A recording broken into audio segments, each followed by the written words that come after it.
The mystery surrounding Eazy-E's death and everything that followed have always struck many fans and his family as strangely suspicious. From claims of Suge Knight allegedly injecting him with AIDS. This is a new thing, right? Yeah. See, if somebody gonna do something about it, see, technology is so high, right? Right. So if you shoot somebody, you go to jail forever. So the kids, you don't want to go to jail forever, right? So they got this new thing out there. People sell them all the time. They got this stuff they get blood from somebody with AIDS. Yeah. And then they shoot you with it. Oh, so well, that seems bad. That's a slow death. Yeah. An Eazy-E thing, you know what I mean? Yeah. Dre's supposed attempt to rewrite history in Straight Outta Compton. Eazy wasn't the type of dude you can just say anything to, talk to any kind of way. So the fact that they made him look more docile than he was, I didn't like it. I don't get like why they put that in the movie. So to me, it seemed like they was trying to skew his legacy. And even claims that Dr. Dre ordered a hit on both Eazy and his mother. All the great things that Eazy did for Andre meant nothing to him.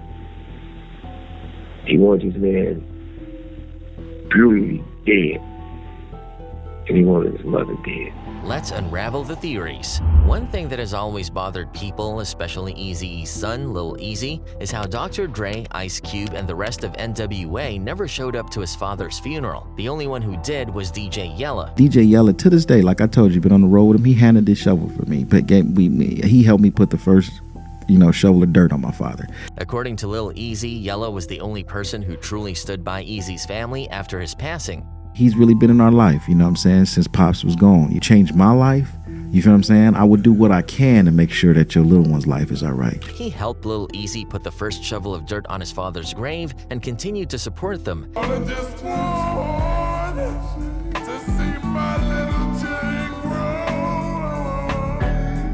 Not just financially, but in small, meaningful ways, like offering guidance and checking in on them over the years. Even guidance. It could be educational guidance, safety, anything. Just acknowledgement that you're okay. You would sit here and think that. And to say DJ Yella did that, bro. As Lil Eazy grew older, he started to reflect on it all. His father had put these guys on, changed their lives, and yet they couldn't even show up to pay their final respects. It didn't sit right with him, but eventually he decided to let it go. He put all these people on. Everybody should have been there. You really understand the concept of death and being there for somebody. And as you go into a point in my stage in my life, it's like, it is what it is. However, that frustration resurfaced when he saw those same people profiting off his father's legacy, speaking about him in interviews and acting like they cared when they couldn't even do the bare minimum by acknowledging the family of the man who made their careers possible.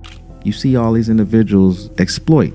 Oh, he's my partner. He's this, he's this. But then I really brought down to it. It's like, well, why you couldn't pay respects? According to Lil Eazy, it was never about the money. It was about respect. A single acknowledgement could have meant everything. At least look out for his mom, who made ways for us to sit here and create this group in her house. You feel what I'm saying? It's like, at least acknowledge how you doing, man. You all right? I don't care if it's lunch. We ask for you to drop off $1 million. Nah, but... Then there's Straight Outta Compton. Lil Eazy has spoken about how he wasn't allowed to portray his own father in the biopic. The reason Dr. Dre and Ice Cube gave him was that they weren't sure how he'd feel about playing the role of his father dying. That's 110% exactly what Dr. Dre and Ice Cube told me to my face. The only problem they had was not knowing if I would have played him dying. On the surface, it seems like a reasonable concern. After all, reliving that moment could have been painful for him, but many fans believe that wasn't the real reason. They suspect Dre and Cube didn't want him involved because they knew they were going to twist Eazy-E's story, painting him in a way that wasn't true to who he really was. And in the end, that's exactly what happened. What do you think the biggest misconception about your dad in the movie was? He was broke at the end of his time. And then as his son, which is a fact, is that the last house we went to before my father died was the biggest house. You feel what I'm saying? So where in life was there a decline?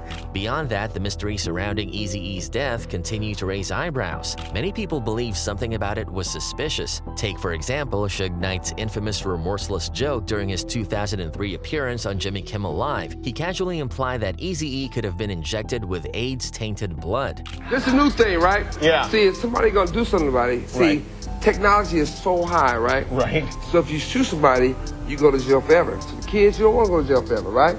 So they got this new thing out there. People sell them all the time. They got this stuff they get blood from somebody with AIDS. Yeah. and then they shoot you with it. Oh, so well, that that's seems gonna happen. bad. That's Yeah. a slow death. Yeah. An Eazy-E thing, you know what I mean? Yeah. Even Ice Cube once commented on the situation, saying he wouldn't put it past anyone to do something like that. If he didn't know he got poked, then the conspiracy lives on. Would you put it past I don't Suge? push past nobody. And now things have taken an even wilder turn. In a recent jailhouse interview, Suge Knight dropped a shocking new claim about the details behind Eazy-E releasing Dr. Dre from Ruthless Records. The run-in you and Eazy-E had where you made him sign over Dr. Dre, if you can you give me the backstory? Because over the years, so many people spoke on it, but I never heard you speak on it. So if you don't mind, can you break that down for me? Now, we've all heard the infamous story of how Suge allegedly strong-armed Eazy into letting Dre go. But according to Suge, that's not how it went down at all. He claims there was no need to intimidate Eazy because they actually had a real conversation. I didn't have to intimidate Eric. I had a real conversation with Eazy. In fact, Suge says they even discussed the possibility of merging the record labels. I said, I got at you as a man to man, one black man to the other, and say, you can keep Ruthless. I'm going to have Death Row. We can combine them together. According to Suge, Eazy was skeptical at first and wanted to know where Dre stood before making any decisions. But Suge told him straight up, Eazy, you don't want to see Dre. Supposedly, Dre didn't just want to leave Ruthless. Suge claims Dre actually wanted Eazy dead. He said, well, he wanted to know where Andre was at. I said, you don't want to involve Andre. That mother wants you dead. Eazy didn't believe it at first. He allegedly told Suge that after everything he had done for Dre, there was no way Dre would turn on him like that. He was like, nah. When he didn't have no money, I was taking care of him, paying his rent. I bought the equipment. I paid for the studio times. Suge says he just nodded and agreed to prove it. That's when he called Dre and put the phone on speaker. And according to Suge, the moment Dre picked up, he didn't even say hello. He just straight up asked if Eazy was dead. So I called Andre. He answered. The first thing he said, is that mother dead yet? Suge says he motioned for Eazy to stay quiet and kept the conversation going. Dre allegedly kept pushing, asking if Eazy was gone yet. When Suge finally said Eazy was on his way over, Dre supposedly told him to beat up Eazy and shoot him. He said, look, he wanted me to beat the out of him, shoot him in the head, and shoot him in his eye. But it didn't stop there. Suge claims he baited Dre a little, bringing up how Eazy's mother would feel if her son was murdered like that. And according to Suge, Dre didn't flinch. He allegedly said that Suge could kill Eazy's mother too. I said, you don't think his mother gonna feel bad enough that he dead, that if I shoot him in his eye and shoot him in his mouth and his face, they're gonna have to have a closed casket funeral? He's like, you can go kill that too. You know she stayed right on Compton. Suge says that's when he saw something shift in Eazy. The tough, ruthless CEO of Ruthless Records wasn't just angry, he was heartbroken. Suge even claims Eazy shed a tear right then and there. I've never in my life seen a grown man look so sad. Now, if Suge was really the villain in the story, he could have followed through on Dre's alleged orders. But according to him, seeing Eazy like that made him change his mind. If I was gonna whoop Eric's ass, everything was out the window. He decided to handle things like a businessman instead. He gave Eazy an option. They could settle this in court or handle it right there. Eazy, feeling like he had no other choice, signed the papers on the spot, officially letting Dre go. We can fight out in court, and we can take care of this now. He chose to take care of it then. He signed the paperwork. Suge admits he felt like he was doing the devil's work that day, but at the same time, he justifies it by saying he actually saved Eazy and his mother's life. He claims that if Dre had asked someone else to do the job, Eazy might not have made it out alive that day. And the other part of me justifies it saying, I didn't whoop Eazy ass. I didn't kill Eric. I didn't let nothing happen to him. Because if Andre would have told the wrong person, Eazy would have been a dead mother at that point. Now let's be real, this is Suge Knight talking. We all know how much he despises Dr. Dre, and this isn't the first time he's come out with some wild allegations against him. He even claimed in the same interview that Dre tried to have him killed. Now, while a lot of people think Suge's story sounds a little far-fetched, others believe there might still be some truth buried in there. Maybe Dre didn't actually want Eazy-E dead, but one thing's for sure, he definitely didn't like him. People have pointed out that Dre has done some pretty shady things when it comes to Eazy, especially with how he was portrayed in Straight Outta Compton. I don't get like why they put that in the movie. So to me, it seemed like they was trying to skew his legacy. In Dre's version of events, the late Eazy-E is painted as either a bitter, foul-mouthed troublemaker, a naive pushover, or a small-time hustler hiding behind ghostwriters while backstabbing friends. But those who were closest to Eazy tell a completely different story. They remember him as a complex, kind-hearted man, not the one-dimensional villain we often see, and definitely someone you wouldn't want to underestimate. Eazy wasn't the type of dude you can just say anything to, talk to any kind of way. So the fact that they made him look more docile than he was, I didn't like it. Also, one of the most criticized parts of the show is how it portrays Dr. Dre as this almost superhero-like figure in rap, which doesn't quite add up. It seemed like Dre tried to make himself seem like the man. You know, he turned himself into a gangster. And everybody know that's not Dre's character. Eazy was a cool dude, don't get me wrong. Eazy wasn't no pushover, no super tough guy, but at the same time, he wasn't gonna let you with him either. A lot of people pointed out that Dre's darker side, like his history of violence toward women, was conveniently left out of the film. They grabbed me by my hair and started slamming me up against the wall. It's a painful and traumatic experience. One of the most talked about moments in Straight Outta Compton is how it portrayed Eazy-E's final days. In the movie, there's a dramatic scene where Eazy breaks down in tears after being diagnosed with HIV, but those who are close to him have called this out as a complete exaggeration. I'm truly sorry. Members of Bone Thugs and Harmony, who were with Eazy until the very end, said that wasn't how it went down at all. According to them, Eazy never wallowed in despair or let his diagnosis crush his spirit. Instead, he stayed true to himself, handling the situation with strength and determination, even in his final days. No, it was not true to the story. Okay. Here's why it was not true to the story. That last 2 years of his life, Eazy-E was smoking hot. Even though he was sick, he was happy as hell. He had Bone Thugs and Harmony. I don't like how it was portrayed that Eazy-E was like broke and like stressing, like when he died, because like we didn't get that from him at all. Like Eazy was riding on the high because he knew he had us, and he knew we was about to ride. We was about to bring him back.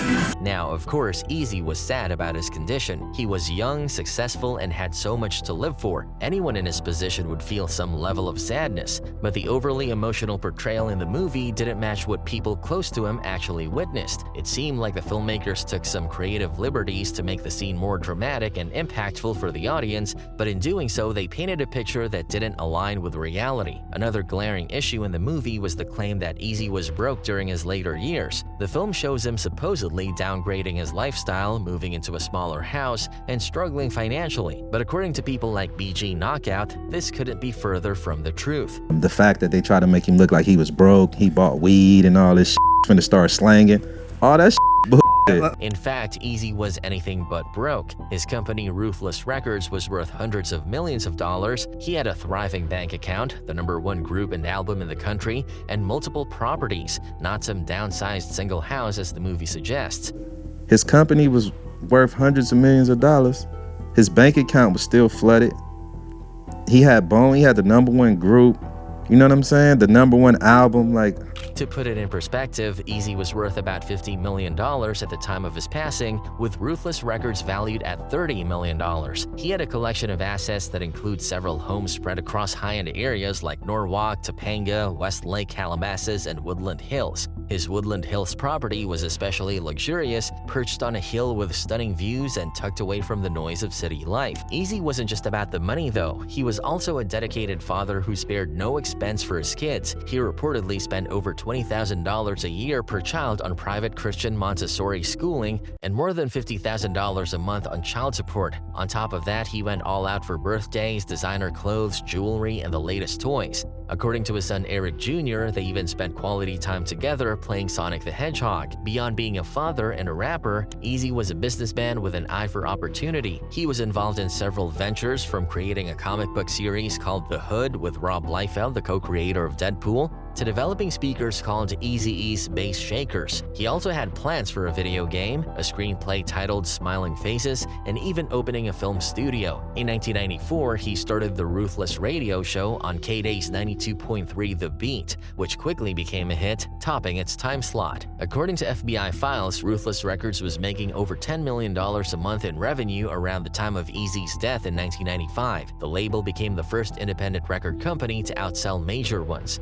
Even after his passing, Eazy's legacy lived on. His widow still owns NWA's catalog, and royalty checks from old Ruthless artists continue to flow into his estate. With the rise of streaming services, Eazy's music and business ventures will likely keep generating revenue for generations. So portraying Eazy as broke in the movie just doesn't add up. BG Knockout believes the portrayal was intentional, a way for Dr. Dre and others involved to skew Eazy's legacy.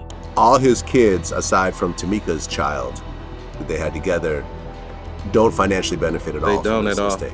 Not at all. At all. At all. Another side of Eazy-E that Straight Outta Compton completely ignored was his selfless and giving nature. People who knew him always talk about how he had a big heart and a soft spot for anyone society overlooked or forgot about. Whether it was small acts of kindness or grand gestures, Eazy showed his empathy time and time again. For instance, in his own neighborhood, Eazy would do things like buy ice cream for the kids in Compton or spend hours skateboarding with the younger kids in Calabasas. But it wasn't just about the small stuff. He went all out when it came to helping others. During the holidays, Eazy would dress up as Santa Claus to hand out gifts and make sure families in need had turkeys for Thanksgiving. He didn't stop there. He'd take the children of his employees on Disney trips and even spend over $600 on merchandise to make those moments extra special. He was always trying to expose kids to opportunities they might not otherwise get. He sponsored rodeo events to introduce inner-city youth to new cultural experiences and spent time talking to incarcerated teens, encouraging them to turn their lives around. Do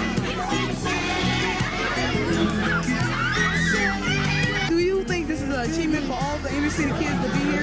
Yeah, I think so. I know so. And it wasn't just his time he gave. Eazy also donated a significant amount of money to causes he believed in. He supported charities like City of Hope Memorial Hospital, participated in the Make-A-Wish Foundation, and was involved with athletes and entertainers for kids. His generosity even earned him an invitation to a 2-day conference and fundraising event hosted by President George H.W. Bush in 1991. The center of attention at Washington's National Airport last night was that hot new rapper Eazy-E. After donating to a children's charity, he was mistakenly put on an invite list for a Republican fundraiser with the first President Bush. But one story really shows the kind of person Eazy was. Cocaine, a member of the group Above the Law, shared how Eazy saved his kids' lives. Cocaine's twins were born prematurely and needed an expensive operation to survive. Eazy canceled an important business meeting, drove all the way from Calabasas to Fontana, and handed over $30,000 to cover the medical bills. Before my kids was born, they were born prematurely, twins. They was about to be born, they needed to be born 7 months. So they needed a major operation. Eric had an important meeting to go to, a deal breaker meeting. Eric Wright canceled his meeting, cashed them people out $30,000 cash here. For many people, Eazy wasn't just a boss or a business partner. He was a mentor, a protector, and a friend. He had a way of seeing the potential in people that they couldn't see in themselves. He encouraged them to aim higher and be better than they ever thought possible. But the movie didn't show this side of him at all. Instead, it painted Eazy as a pushover, which couldn't be further from the truth. Another thing that felt off in Straight Outta Compton was how Dr. Dre was painted as this almost superhero-like figure in the rap world. It just doesn't add up when you look at the full picture. A lot of people have called out how this movie conveniently left out the darker side of Dre, especially his history of violence toward women. One glaring example is what happened with Dee Barnes, a presenter on the Fox TV show Pump It Up, which covered hip-hop culture and often featured big-name rappers. They grabbed me by my hair and started slamming me up against the wall.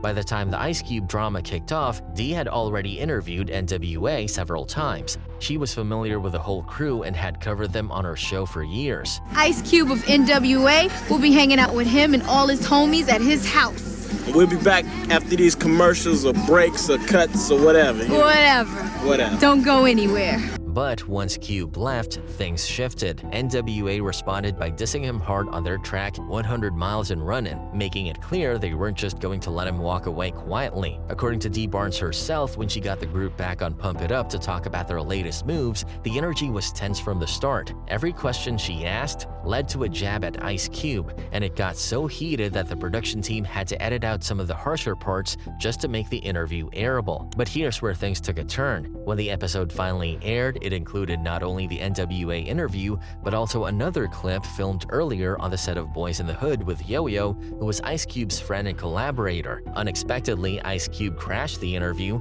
and took the opportunity to diss NWA, using their own lyrics to throw shade right back at them. To make matters worse, Cube even made fun of the DOC, who was close to Dr. Dre and had recently suffered a car accident that permanently damaged his voice. Ice Cube gon' pump it up. I got all suckers 100 miles and one. Like to give a shout out to the DLC. Y'all can't play. For the record, even at the time, Dee Barnes said she didn't think they should air that segment, but as just the presenter, she didn't have the final say over the edit. Unfortunately, the final edit sensationalized the story by playing the two clips back to back. After Ice Cube's interview aired, Dee turned to the camera and mentioned that she's always in the middle of controversy. D always in the middle of controversy right here on Pump It Up. This was likely a reflexive response to an awkward situation, but in the edit, it looked like she was stoking the flames, encouraging the beef between Ice Cube and NWA, and positioning herself right in the middle of it. After the interview fiasco, some time went by, but Dr. Dre and Dee Barnes eventually crossed paths again. At a Def Jam Records party, a drunken Dr. Dre spotted Dee Barnes. Still furious about how the interview had been presented, he flew into a blind rage. According to Rolling Stone reporter Alan Light, in an article called Beating Up the Charts, Dre picked her up by her hair and began slamming her head and the right side of her body repeatedly against the brick wall near the stairway. His bodyguard held off the crowd with a gun, ensuring no one could intervene. Dre then tried to throw her down the stairs but failed. Undeterred, he began kicking her in the ribs and hands. Dee managed to escape and ran into the women's restroom, but Dre followed her, grabbed her from behind by the hair again, and proceeded to punch her in the back of the head. They grabbed me by my hair and started slamming me up against the wall. It's a painful and traumatic experience. The vicious attack didn't go unnoticed. Members of NWA openly discussed the incident in subsequent interviews. MC Ren bluntly stated, "She deserved it. Deserved it." Eazy-E echoed this sentiment, saying, "Yeah, had it coming." Dr. Dre himself was unapologetic, saying, "People talk all this ish, but you know, somebody F with me, I'm gonna F with them. I just did it, you know? Ain't nothing you can do now by talking about it. Besides, it ain't no big thing. I just threw her through a door." That's what she get. I hope she get it again. She got beat down. The host of that show did something and she know what she did and got beat down, and I hope it happened again. Dee Barnes tried to sue Dr. Dre for $22.75 million, but the case was settled out of court. Besides Dee Barnes, plenty of other women have also called out Dr. Dre for his behavior, which just adds to the irony of him being part of a movie that twists Eazy-E's story while ignoring his own issues. But regardless of how twisted Straight Outta Compton was in its portrayal of Eazy, his legacy still stands strong today. No amount of creative editing can erase the mark he left on hip-hop and the culture as a whole.